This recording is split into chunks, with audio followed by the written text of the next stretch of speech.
Donald Trump விதித்த வரிகளில் பெரும்பாலானவை சட்டத்திற்கு முரண்பட்டவை என்பதால் அவை செல்லாது என்று அமெரிக்க மேல்முறையீட்டு நீதிமன்றம் தீர்ப்பளித்துள்ளது.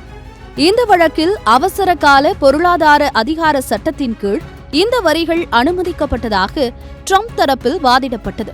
இருப்பினும் அந்த வாதத்தை அமெரிக்க பிராந்திய மேல்முறையீட்டு நீதிமன்றம் நிராகரித்து அதிரடி காட்டியுள்ளது. இந்த நிலையில் இந்த தீர்ப்புக்கு ட்ரம்ப் நிர்வாகம் உயர்நீதிமன்றத்தில் மேல்முறையீடு செய்ய முடியும். இதற்கு அவகாசம் அளிக்கும் வகையில் இந்த தீர்ப்பு அக்டோபர் 14 வரை நடைமுறைக்கு வராது என்றும் மேல்முறையீட்டு நீதிமன்றம் அறிவித்துள்ளது. இதற்கிடையே தீர்ப்பு நடைமுறைக்கு வந்திருந்தால் அதன் முடிவு உண்மையில் அமெரிக்காவை அழித்துவிடும் என்று அமெரிக்க அதிபர் ட்ரம்ப் கடுமையாக விமர்சித்துள்ளார்.